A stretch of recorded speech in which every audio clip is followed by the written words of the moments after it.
Buenas tardes, soy el doctor Germán Palacio Romero, médico cirujano, ortopedista y traumatólogo del Hospital Santa Rosa.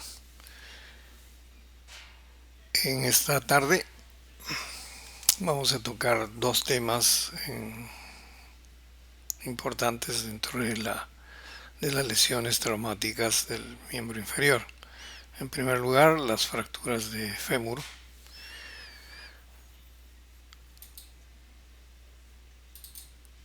Estas fracturas de fémur vamos a dividirlo para organizar la presentación en generalidades. Anatomía, aquí aparece anatomía, perdón por el error. La clasificación de las fracturas de fémur, cómo se producen y el tratamiento. Bien, en esta imagen inferior les estoy dejando un portal que comunica directamente con la página de la Asociación Ortopédica Internacional, la Fundación de Ortopedia.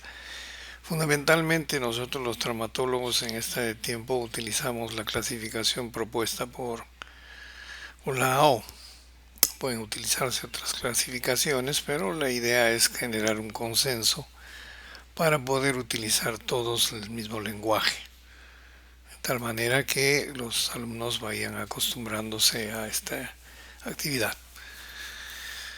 Bien, para poder entender tanto el mecanismo de las fracturas como su importancia, es necesario conocer o hacer un repaso de la anatomía. La anatomía del hueso fémur, que es uno de los más largos de la economía del cuerpo, ¿no? Por las inserciones musculares que lleva, genera los movimientos de flexión, abducción, aducción, extensión de la pierna. Entonces, cada músculo fundamentalmente toma el nombre de la función que hace. El aductor mayor o aductor magnus en latín, que se origina en la rama isquiopúbica, en la región isquiopúbica y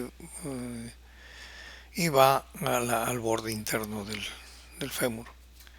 Sus haces mediales, sus haces laterales, las inserciones laterales son la línea áspera del fémur, en el tubérculo medial, en la parte supermedial del cóndilo medial del fémur, que hacen fundamentalmente las acciones de flexión con abducción.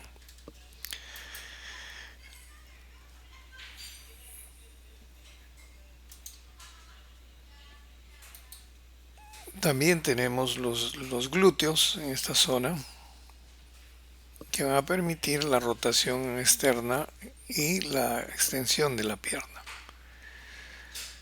Entonces, la vascularización del fémur es muy rica, con un gran grupo de arterias que nacen de la arteria ilíaca común, ¿no? Divide sus ramas, la epigástrica, ilíaca superficial, con ramas ascendentes y descendentes que forman en la región anterior del fémur la arteria circunfleja, ¿no? Que va a irrigar la cadera. El fémur, la zona diaficiaria, es irrigada por la arteria femoral profunda, con sus ramas descendentes, ¿no? Que atraviesan la cortical del fémur y dan las arterias nutricias. Más inferiormente, la arteria femoral, rama ilíaca, se va a dividir en la arteria poplitea, la tibial anterior, la tibial que va a irrigar la parte de la pierna. Entonces, esta arteria de la rama descendente, que es la arteria nutricia, estas arterias nutricias son realmente importantes, puesto que van a van a permitir que una fractura consolide adecuadamente, y de faltar esta nutrición como efecto de la contusión o de la fractura, puede haber zonas en donde el hueso no se va a consolidar. Hablábamos hace un momento de la clasificación AO. Nosotros, para efectos de facilitar el entendimiento por parte de los alumnos de este tipo de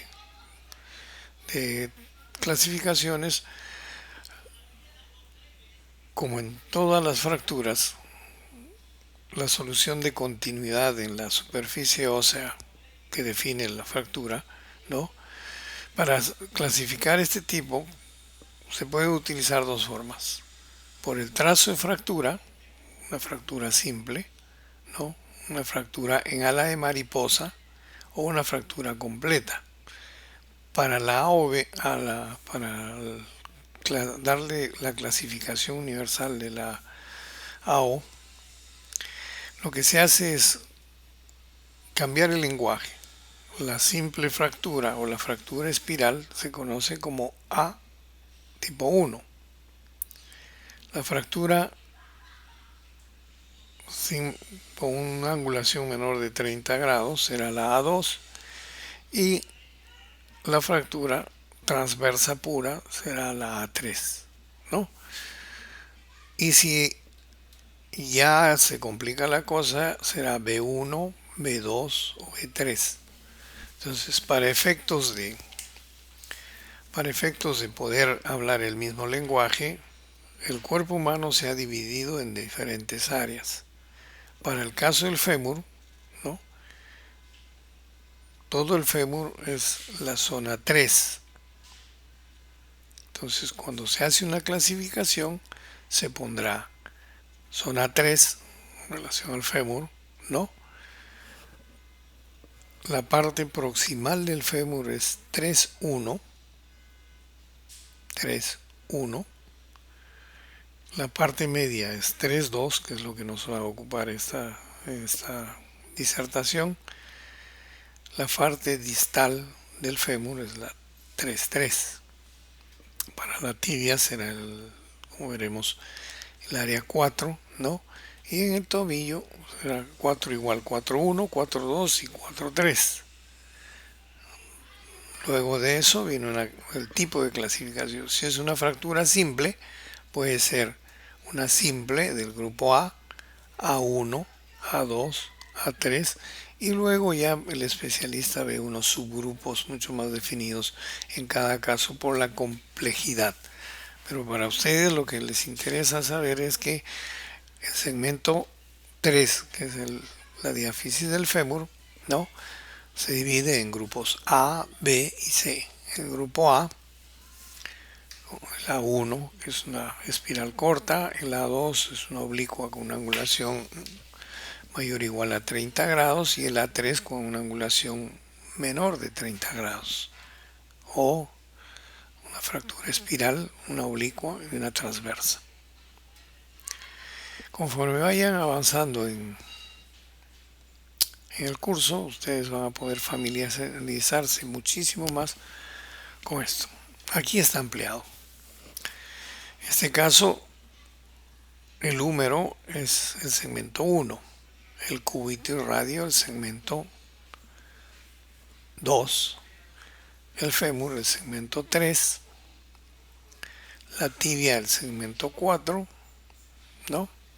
Y en cada segmento está la zona metafisiaria o el tercio proximal 1,1, la diáfisis 1,2 o 2,2 o 3,2, como en el caso nuestro que nos ocupamos esta tarde, las fracturas diafisiarias del fémur. 4 para la tibia, ¿no? 4,3 la porción principal, y lo que se conoce como el plafón tibial es la porción 4,4 para el caso de tibia, como veremos más adelante. Bien, fracturas diafisiarias de fémur. Estos son fundamentalmente los tipos de fracturas, ¿no? Fractura puede ser alta, transversa en la porción más proximal de la diáfisis, que puede ser un trazo simple, una fractura espiroidea producida por un apalancamiento con rotación, una fractura cominuta producida por un trauma de alta velocidad, o una fractura que ocupa dos segmentos con traumas mucho más complejos, ¿no? Este tipo de fractura cominuta o la fractura segmentaria o bifocal están asociados a trauma con objetos contundentes de alta velocidad, traumas muy violentos que suelen ir asociados a pérdida de piel en diversa intensidad. Bien, hablábamos de, de que las fracturas pueden tener un trazo simple, ¿no? En donde el contacto cortical de los fragmentos es mayor de 90 grados, el pronóstico suele ser bastante bueno. Las fracturas en cuña o en ala de mariposa, ¿no? En donde los fragmentos pueden o no mantener contacto tras la reducción. Y las más complejas que tienen tres o más fragmentos, polifragmentarias, cominutas, ¿no? Y no tienen contacto unas a otras tras ser reducidas. Entonces, este tipo de fracturas son quirúrgicas sí o sí. El fémur siempre va a ser una lesión que va a necesitar cirugía para poder reconstruir el segmento afectado. ¿Cómo se hace el diagnóstico? Ustedes ya deben estar siendo familiarizados para este tiempo de curso con la forma en que se hace el diagnóstico. Primero, por definición, pues hemos visto que una fractura es la pérdida de continuidad en la superficie ósea, producido por un trauma de intensidad variable asociado a otro tipo de movimiento, rotación, flexión, extensión, ¿no? Que genera una incapacidad temporal en la persona que lo ha recibido. Para hacer el diagnóstico, como todo en medicina, es muy importante la anamnesis. ¿Por qué la anamnesis? Porque el pronóstico de las fracturas, el tiempo en que tome la cirugía o las comorbilidades que existan, van a depender de los grupos etarios. Por ejemplo, las fracturas que se producen en jóvenes, en niños, sanan fácilmente en poco tiempo, pero las fracturas que se producen en ancianos, en donde hay asociación de osteoporosis y comorbilidades en otros aparatos y sistemas, pueden determinar que inclusive el acto quirúrgico sea retardado. Entonces va a establecer un mejor pronóstico o un peor pronóstico situaciones como la edad, ¿no? El tiempo en que se ha producido la fractura. Es diferente tratar una fractura reciente que una fractura que ya tiene varias semanas.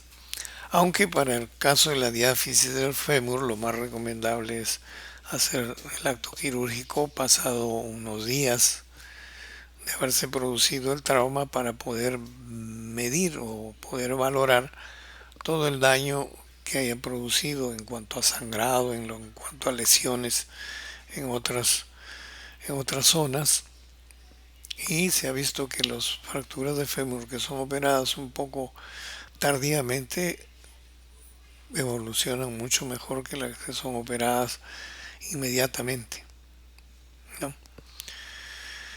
Entonces es importante el tiempo de enfermedad, la forma en que se produjo es diferente ver un accidente de tránsito en donde la fractura se ha producido por un trauma directo a un vehículo en movimiento, o el que se produce de una caída de altura, o el que se produce no en una persona osteoporosis con osteoporosis por hacer un movimiento de rotación. El examen físico es no menos importante, ¿no? Como todo en medicina, debe inspeccionarse para ver si el miembro está en posición, está en eje, está angulado, está rotado, hay una torsión, hay una pérdida de volumen o un aumento de volumen que puede estar siendo expresión de una lesión vascular o neurológica, ¿no? Palpación, percusión muchas veces en la parte inferior de la pierna para ver que el efecto de la onda de choque se transmita y en la zona donde haya una solución de continuidad o fracturas va a aparecer un dolor bastante tenebrante. El dolor mismo en la fractura es un dolor que tiene la máxima intensidad, ¿no? El hueso en sí no duele, pero el periósteo está muy inervado y por ende es bastante doloroso. También es importante realizar una valoración de cómo se encuentra la circulación en el territorio inmediato al de la fractura o mucho más distal, puesto que una interrupción que genere en la vascularidad hace peligrar tanto la vida como el futuro de ese miembro, lo mismo que una lesión neurológica asociada. Usualmente esto va asociado en traumas producidos en terremotos, en accidentes masivos vehiculares, en atropellos, ¿no? Y el examen físico completo va a ser siempre importante para llegar al diagnóstico. En la clínica siempre en una fractura va a existir un dolor intenso, muy intenso. En una escala analógica de 1 a 5 puede ser 5 o más inclusive. Y impotencia funcional absoluta. Es decir, lo que va a intentar el paciente es estar absolutamente inmovilizado o inmovilizar la parte afectada. En el caso del fémur, veremos que hay una deformidad, un acortamiento del miembro en relación al contralateral, aumento de volumen o rotación externa de la extremidad afectada por la fuerza muscular que va a intentar ganarle al fragmento afectado. Entonces, clínicamente hay dolor, impotencia funcional y deformidad fundamentalmente. Deformidad que se puede establecer con acortamiento, aumento de volumen, rotación de la extremidad, posición antálgica, no, deformidad fundamentalmente, que es la triada de que hace el diagnóstico de fracturas. Luego, como complemento, viene el tomar las radiografías adecuadas, ¿no? Para hacer el diagnóstico. Una anterior de pelvis, una anteroposterior y lateral de fémur, o en caso de los niños en donde o cuando sea un trazo dudoso, también es recomendable pedir una radiografía de fémur contralateral, puesto que algunas fracturas no son visibles en una radiografía simple, sobre todo las que llamamos fisuras o son fracturas sin desplazamiento. En niños también a veces es necesario tomar una radiografía contralateral para hacer comparaciones, sobre todo en las zonas donde hay fisis, ¿no? Inicialmente, lo que nos compete a nosotros, en donde veamos al paciente que ha sido traumatizado, ¿no? Es la inmovilización, la atención inicial con inmovilización de la zona afectada. ¿Cómo así? con una inmovilización provisoria, utilizando tablas, utilizando cartones, utilizando una férula, ¿no? Si vemos que hay una lesión vascular, hacer un vendaje compresivo para cohibir la hemorragia, o en casos mucho más severos, y si es que se tiene ya habilidades para manejar el torniquete, aplicar un torniquete por periodos cortos, ¿no?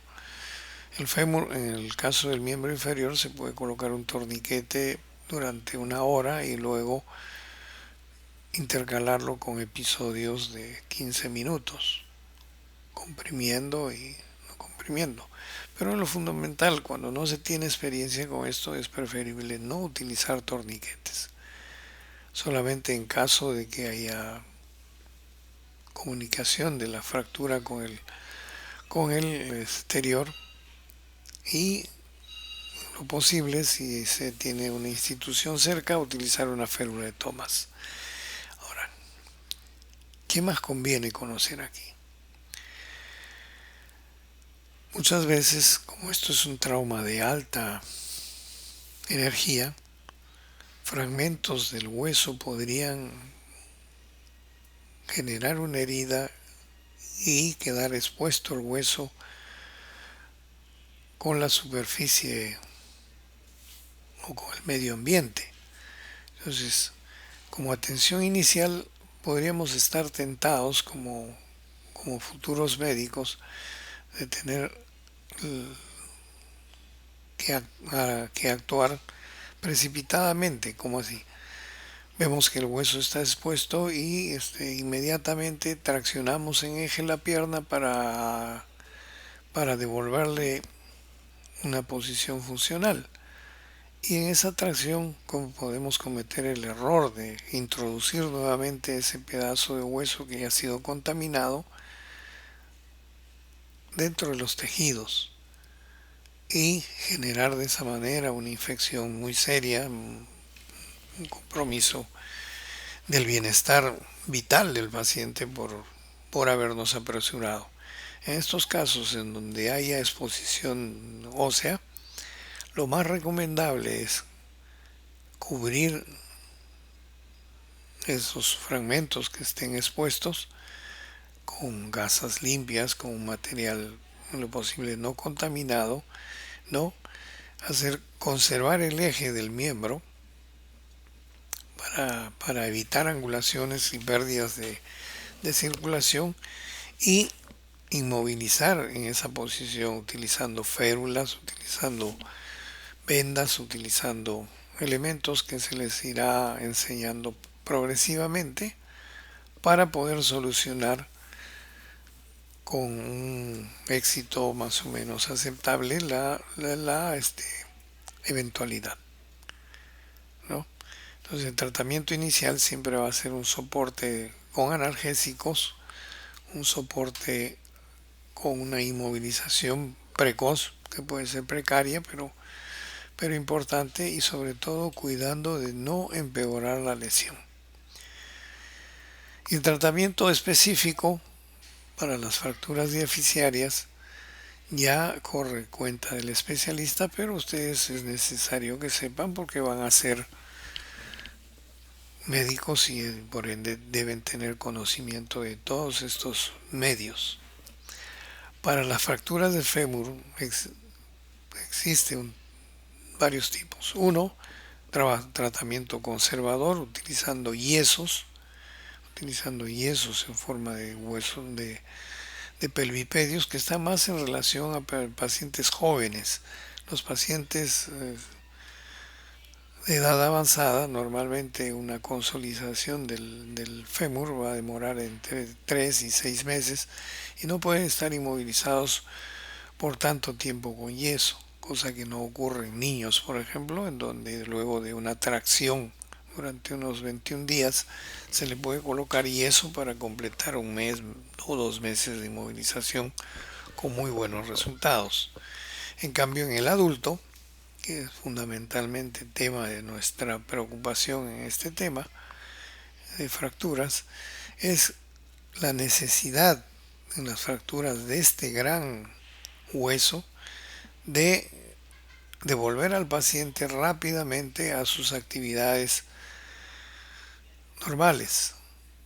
Ya hemos dicho hace un momento que la consolidación mediante tratamiento conservador de este segmento del cuerpo es, toma un tiempo bastante considerable y muchas veces por las cuestiones económicas, por las cuestiones de trabajo, de movilizar al paciente, no se puede utilizar eso.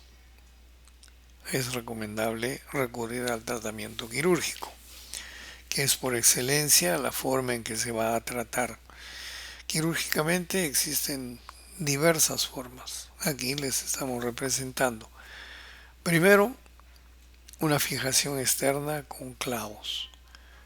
Esto es un elemento rápido, fácil de hacer, no requiere mucho entrenamiento, pero que sí requiere un conocimiento más o menos de la biomecánica, puesto que al ser un hueso largo va a requerir ciertos elementos para darle tratamiento. Inicialmente, fundamentalmente, la fijación externa se utiliza en las lesiones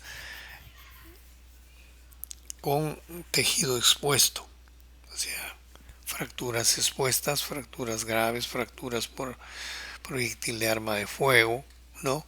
En donde el comportamiento de la onda expansiva va a generar que la zona esté sucia, esté con elementos que requieran limpieza quirúrgica seguida, ¿no? Que sea fácilmente abordable en el acto quirúrgico, y los fijadores externos permiten precisamente eso para poder tratar adecuadamente estas lesiones. Luego tenemos la fijación interna. La fijación interna tiene mucho que ver con asociándose el material en que se elija con el tipo de fractura que se ha producido. Cualquier fractura que haya generado un contacto con el medio externo, ¿no? Siempre y cuando este contacto no haya sido muy grande, o sea, lesiones, fracturas expuestas del grupo 2, 3, 4 para adelante, deben ser tratados inicialmente con fijadores externos. En cambio, las fracturas con expuestas de grado 1 o leves, y todas las fracturas cerradas deben tratarse con fijación interna. Ahora, el elemento que se va a elegir va a depender mucho del trazo de fractura, de la presencia de otros factores, ¿no? Si es una fractura segmentaria, si es una fractura a un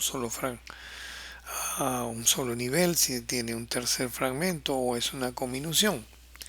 Puede utilizarse este elemento, que es una placa con tornillos, ¿no? El número adecuado para la fractura. Manda la norma que es conveniente que hayan por lo menos 5 corticales en la osteosíntesis.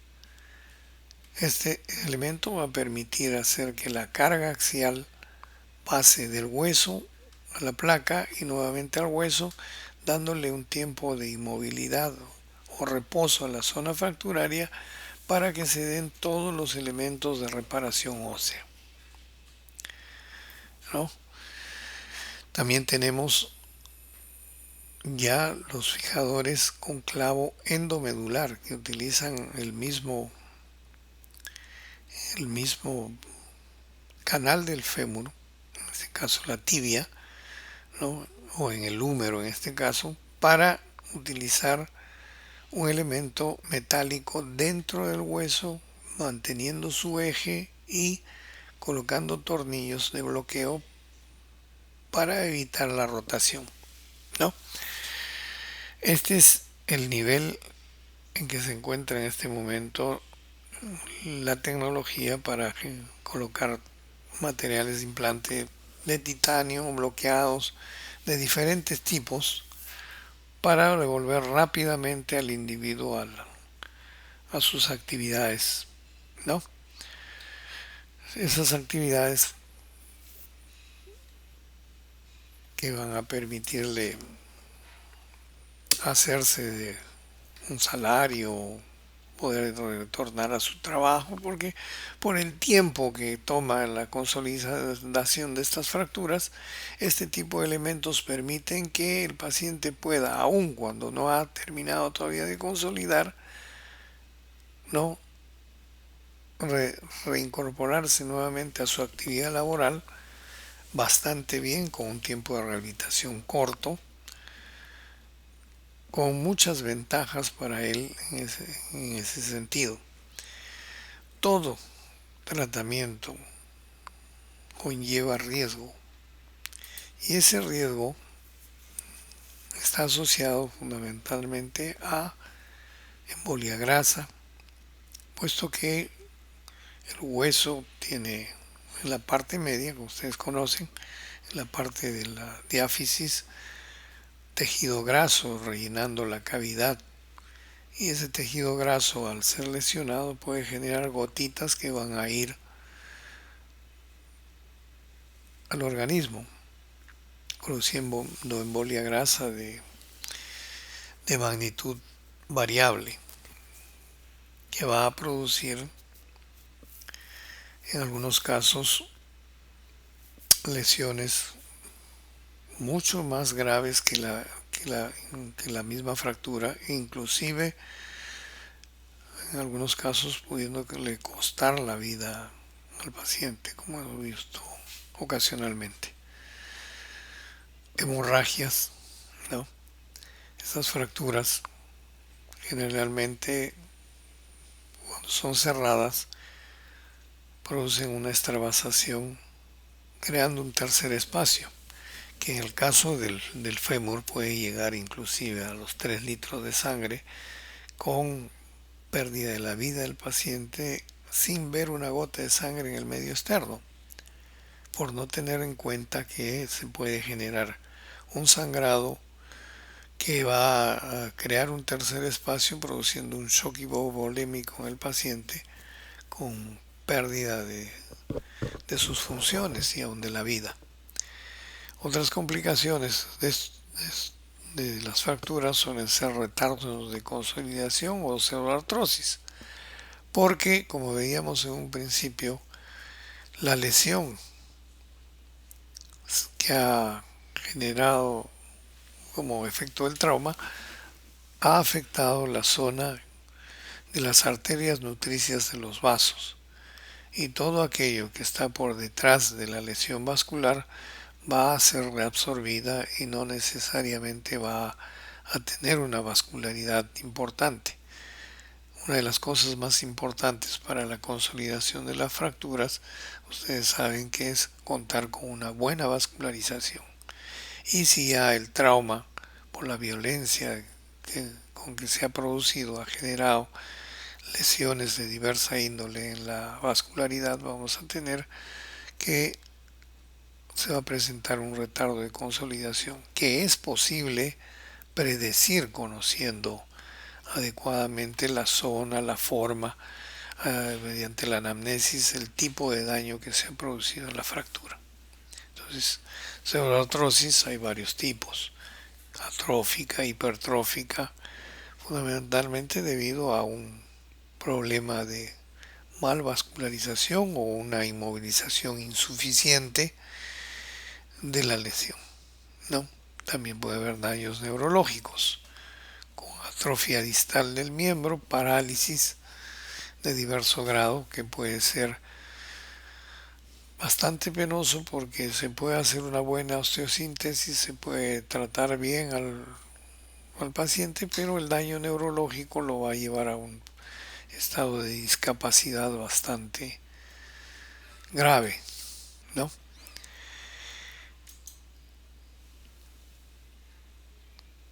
Bien, continuando con el tema de las fracturas del fémur, vamos a tocar la parte concerniente a las fracturas del fémur distal.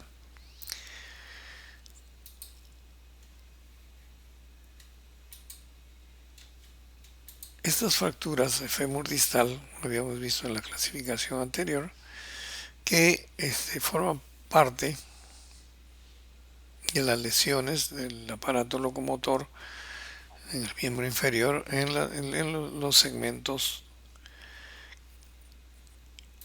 catalogados como el segmento 3, ¿no? Y en este caso la O coloca esta zona como el segmento 3.3. Nuevamente les coloco aquí la página de la Fundación AO que les va a permitir entrar a poder revisar con calma cada uno de estos segmentos. Dice generalidades. Esta página que les estoy colocando aquí, si toman atención, haciendo clic en cada uno de los segmentos, ustedes van a poder tener acceso a muchísima más información de la que le estamos presentando en esta diapositiva o en esta diapositivas, de tal manera que ustedes van a poder, si son curiosos,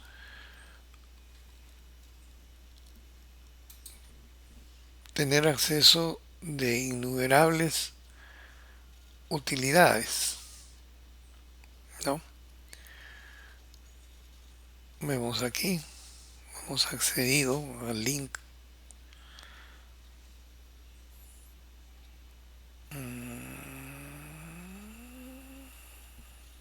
de la Fundación AO y ustedes van a poder ver todo aquello que les decía, lo que nos ocupa, fémur distal. Haciendo clic en fémur distal, lo que vamos a ver es cómo la AO clasifica estas lesiones. Habíamos dicho que es el segmento 3.3, ¿no? Si es una fractura espiroidea, es del tipo A1. Si tiene mayor complejidad, será del tipo A2. Y si tiene mucho más complejidad todavía, en la zona de la metáfisis, será el grupo A3. Si es sagital lateral, como aquí, veremos que es del grupo B, B1, B2, B3, ¿no? Y nosotros podemos ver las indicaciones quirúrgicas, ¿no? Cómo se prepara al paciente para el acto quirúrgico, las consideraciones que hay que tener durante el acto quirúrgico, la forma en que se va a fijar, ¿no? En cada uno de los casos. Entonces, si ustedes tienen tiempo y están dispuestos a navegar en esta página, van a tener lo que yo llamo una serie de sorpresas en cuanto a manejo. La página está puesta para lo que ustedes puedan desear. Continuemos. No se olviden, cliquean en este link y esto les va a dar acceso a esta página de la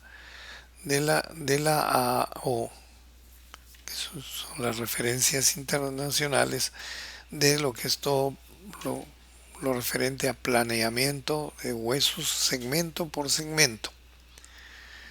Entonces, las fracturas del fémur distal ocupan el 6% de todas las fracturas de fémur. En los más jóvenes, por el mismo tipo de actividad, son lesiones siempre de alta energía. El 50% de estas lesiones fundamentalmente son extraarticulares y pueden ser abiertas. Ocurren cuando el paciente es politraumatizado, ¿no? Y un quinto de estas fracturas solamente suelen ser fracturas aisladas, sin que haya lesiones en otras áreas, tórax, abdomen, miembro superior. En cambio, en las personas mayores están más ligadas al tema de la osteoporosis cuanto la mineralización ósea disminuye después de que se ha instalado la menopausia, ¿no? Dependiendo de la actividad física o las comorbilidades que existan en el paciente, la instalación de la desmineralización ósea o osteoporosis, ¿no? Va a generar de que las lesiones que se producen acá sean por traumas de baja energía, o en muchos casos cuando ya existe adicionalmente se le ha colocado una prótesis por una artrosis o lesiones de otra índole, ¿no? Entonces el hueso osteoporótico es un hueso muy quebradizo y por ende muy sujeto a lesiones.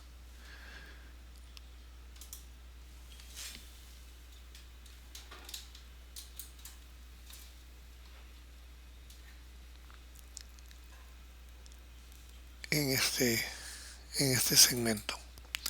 Bien, repetimos la anatomía, ¿no? Los aductores, las inserciones musculares de cada uno de ellos, sus haces mediales laterales, el tensor de la fascia lata, los isquiotuberositarios, también los tendones semimembranoso, semitendinoso y sartorio que van a insertarse en la tibia, ¿no?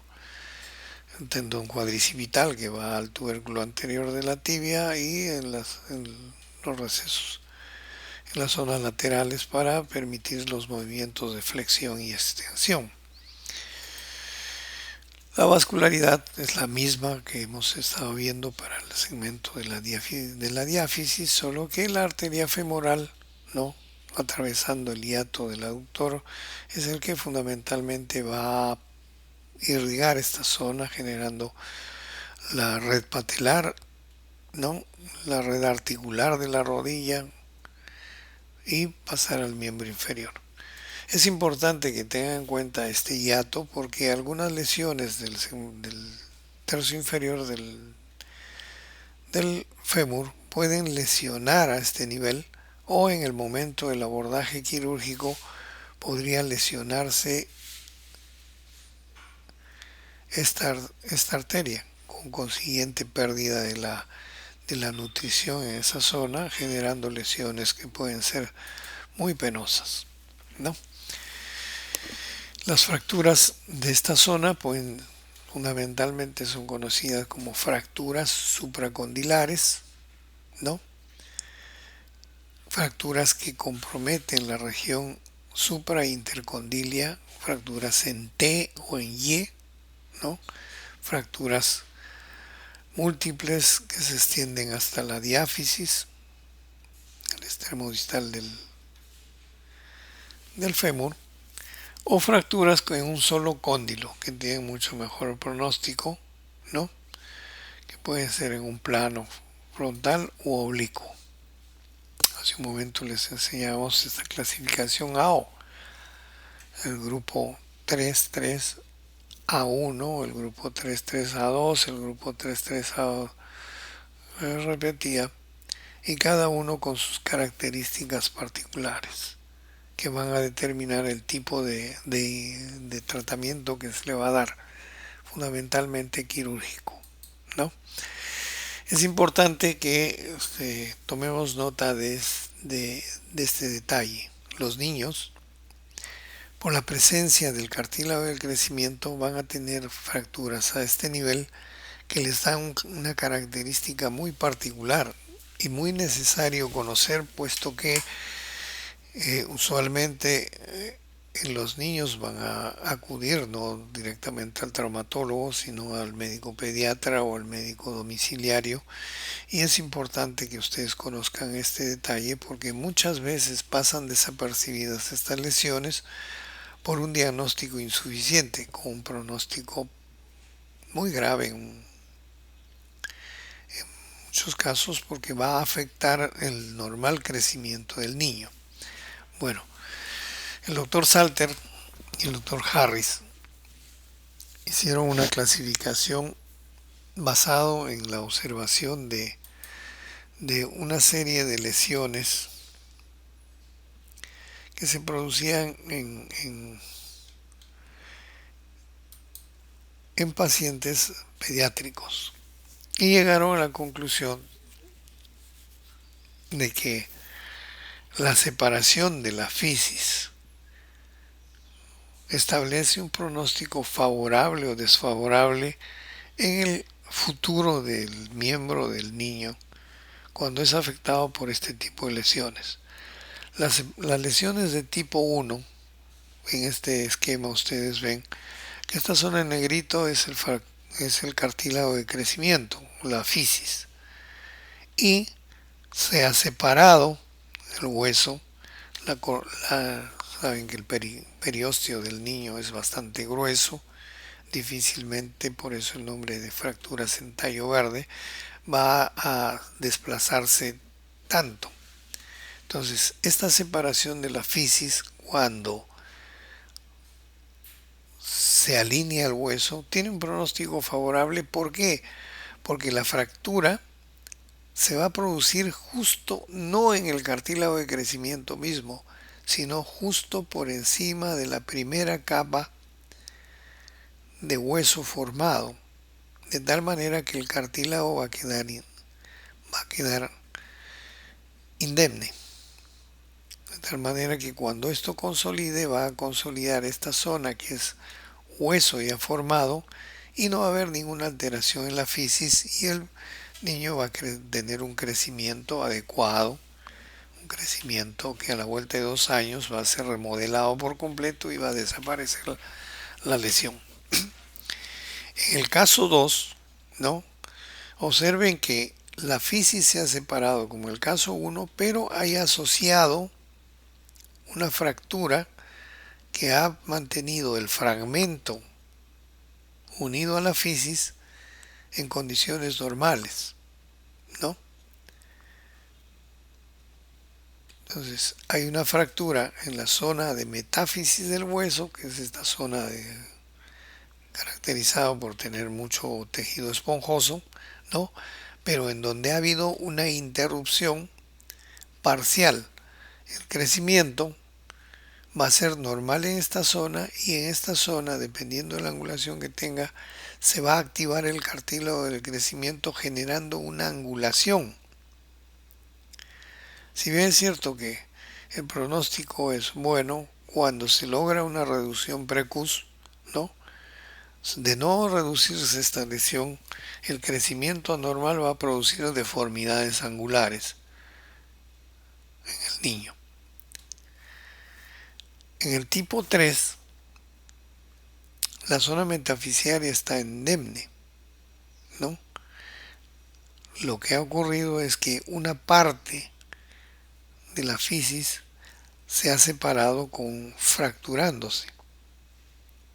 Esta lesión, ¿no? Habíamos dicho que la fractura es justo por encima, pero ya la interrupción de la continuidad hace que el pronóstico sea malo, por cuanto aquí en la formación del nuevo tejido cicatricial va a haber una interrupción.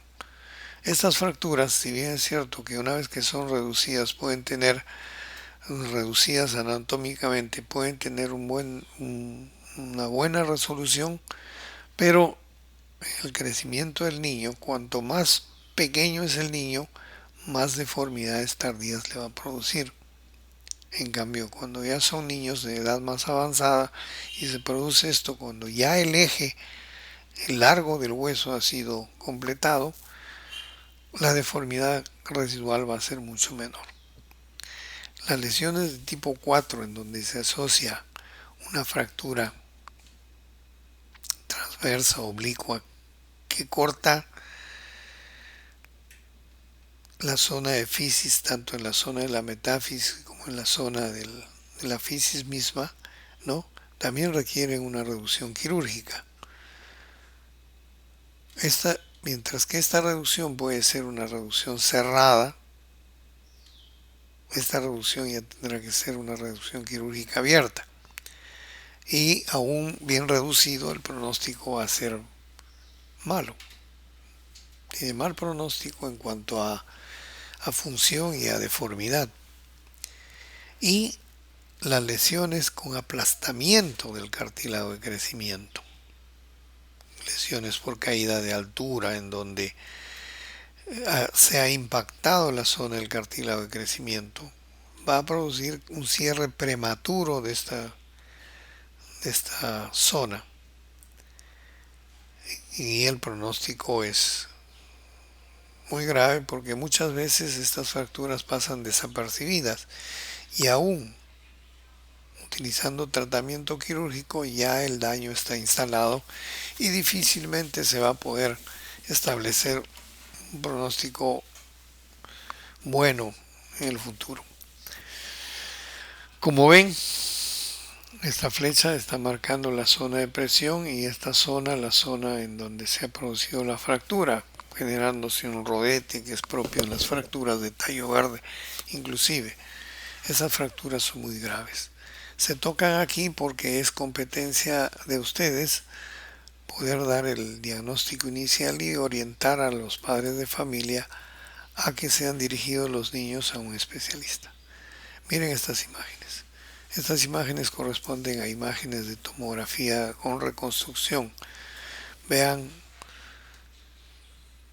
estas fracturas corresponden fundamentalmente, es la misma fractura, a una fractura del grupo 3, 3B, 3, ¿no? En donde hay una lesión de los cóndilos, de la escotadura, que impresiona como una fractura en T o en Y, pero que en la cara posterior tiene otras características, con minuta, múltiples fragmentos, con lesión, en este caso de la zona de la tibia, con hundimiento en la parte posterior, no, una desgracia. El pronóstico de estas fracturas suele ser malos. También es posible clasificar las fracturas por el mecanismo como se producen, como se hace normalmente cuando no se es especialista. Un trauma directo, las fuerzas actúan en el mismo lugar donde se produce la fractura y se genera pues una pérdida del eje, una solución de continuidad, un movimiento anormal, deformidad y todo lo que caracteriza una, o puede ser por un trauma indirecto, una fuerza que actúa a distancia del foco de fractura, por apalancamiento, por torsión, por cizallamiento o una compresión como en un accidente vehicular o inclusive una abulsión, o sea, un arrancamiento de un pedazo de hueso. El diagnóstico, como en todo en medicina, tiene mucho que ver una buena anamnesis, ¿no? Cómo se produjo el trauma, decíamos, qué fuerza, qué violencia tiene el objeto contundente, la dirección en que ha venido, porque es diferente poder establecer pronóstico, por ejemplo, en un paciente que se fractura la rodilla o el fémur distal por una caída de altura, por un accidente vehicular, porque es impactado por un proyectil de arma de fuego o por cualquier elemento contundente o lesiones deportivas, ¿no? Y es importante también realizar un examen físico completo, o sea, desde la cabeza a los pies, teniendo en cuenta siempre el examen preferencial de la zona afectada. Inspección, siempre inspección, porque si ustedes pueden ver que está deforme, que hay dolor, impotencia funcional, no, lo pueden ver solamente por el paciente no se puede parar, no puede caminar, está usualmente en la posición antálgica que le ha generado el trauma, el suelo, en una silla, en una camilla, en donde pueda estar, pero en una posición antálgica. Es importante que quiten todos los vendajes, toda la ropa que pueda tener, cortarla con cuidado para exponer el miembro, porque muchas de estas lesiones en esa zona van asociadas a lesiones en donde hay un compromiso por compresión vascular o por sección de vasos sanguíneos, inclusive nervios, ¿no? Característicamente también, como cualquier fractura, tiene un dolor intenso, 5 en la escala analógica del 1 a 5, una impotencia funcional absoluta, hay pérdida de los ejes, aumento de volumen, puede haber rotación externa o interna de la extremidad, ¿no? Y fundamentalmente se va a manifestar la triada, ¿no? Dolor, impotencia funcional y movilidad anormal en cuanto puede moverlo. Gran impotencia funcional, ¿no? Frente a la sospecha clínica de que hay una pérdida de la estructura anatómica, se solicitarán radiografías, ¿no? Radiografías anterolateral del fémur distal, fémur contralateral, en algunos casos radiografía completa de fémur, utilizando uh, tracción durante la fractura para evaluar cómo se comportan esos fragmentos. Cuando una fractura es traccionada, el dolor disminuye, el sangrado disminuye, ¿no? Y el colocar una tracción a estos pacientes puede ser muy ventajoso en el sentido de que les va a permitir disminuir el dolor, disminuir la cantidad de analgésicos, disminuir el sangrado y colocar la pierna en una posición bastante aceptable para poder preparar al paciente para un acto quirúrgico.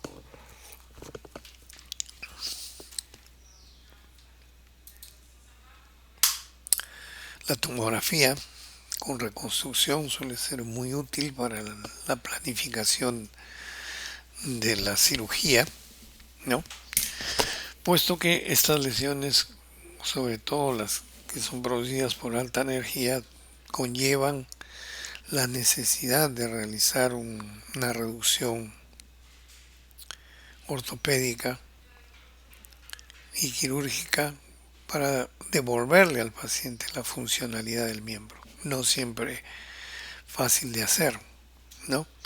Inicialmente lo que se recomienda es inmovilizar el segmento con una férula o con una tracción que decíamos que iba a disminuir el dolor, disminuir el sangrado y disminuir los daños. Cuando hablamos de fracturas de la diáfisis del fémur y en las fracturas del extremo inferior del fémur, ¿no? Es importante tomar también este tipo de tratamiento. Tratamiento conservador con yeso, sobre todo en niños, ¿no? Que va asociado a una tracción al cenit cuando son fracturas en menores de 6 años o tracciones ya en mayorcitos, usualmente de ambos miembros. Esto va a permitir el eje y más o menos en los 21 días es posible cambiar esta tracción por un yeso que sea un pelvipedio, incluyendo las dos piernas, o cuando es solamente una fractura no muy compleja, se puede utilizar un pelvicalzón, ¿no? Que puede incluir parte del tórax, ¿no? O puede incluir la parte de la pierna o ambas piernas, ¿no? Este tipo de tratamiento está fundamentalmente destinado a los niños hasta los 12 años de edad. Luego, la necesidad quirúrgica es mayor, ¿no? inclusive cuanto más cerca está a los 12 años, a veces se hacen osteosíntesis mínimas con alambres y clavos para disminuir el efecto del daño que se pueda producir al colocar un material de osteosíntesis en el crecimiento de los niños.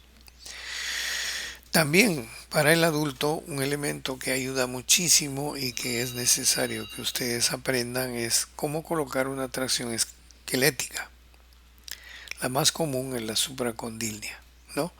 Utilizando una anestesia local se infiltra la zona en donde se va a atravesar. Hemos dicho que es el periósteo el que duele. Luego, si medimos de la zona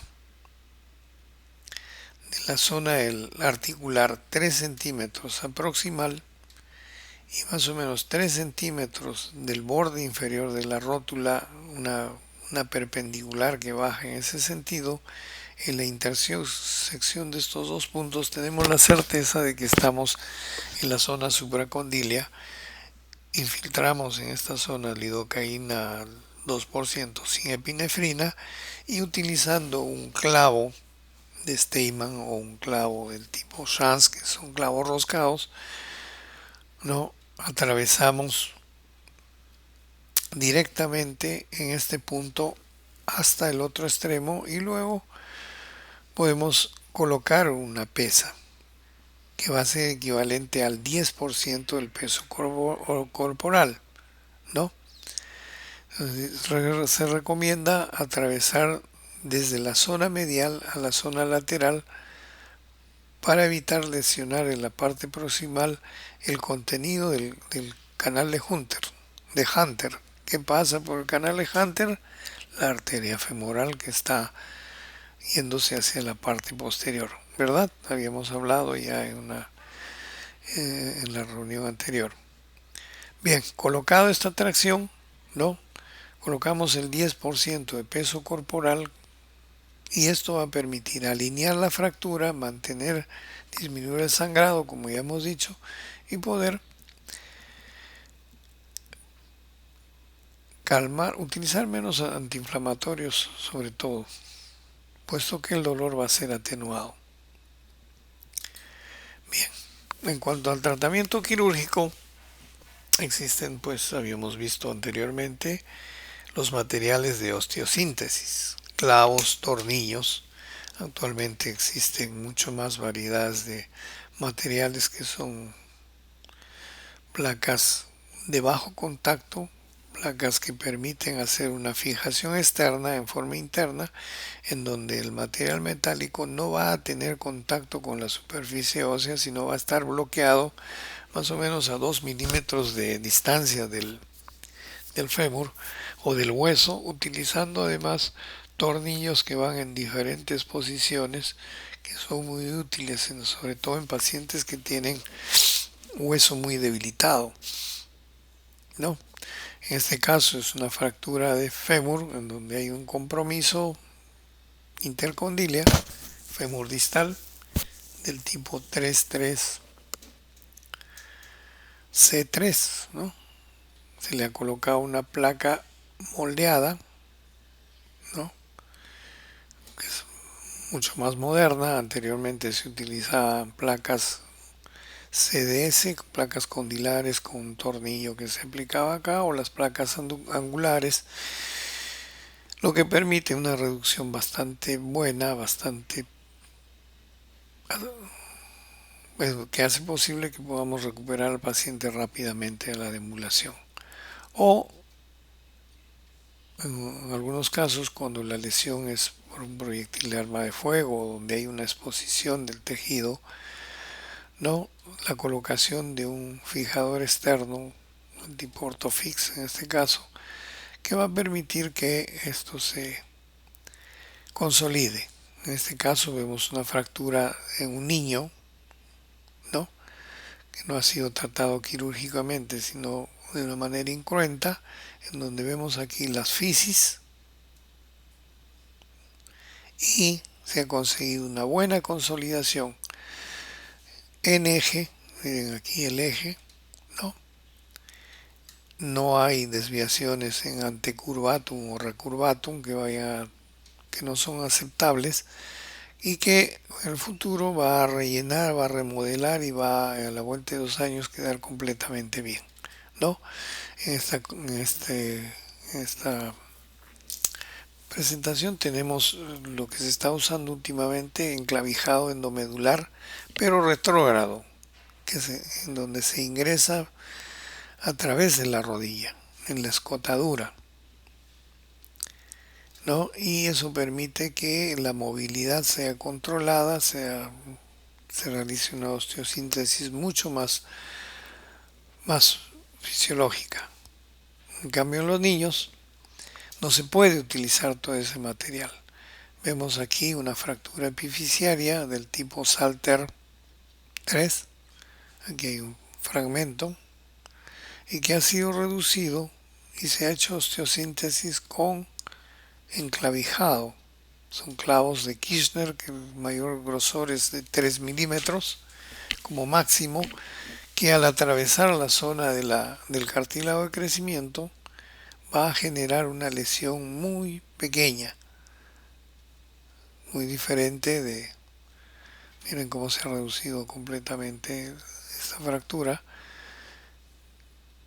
El pronóstico de por sí, esta fractura habíamos visto que no es bueno, pero la reducción en este caso es bastante buena y hace pensar que este niño va a tener pocas secuelas en el crecimiento, probablemente una deformidad angular de grado variable, ¿no?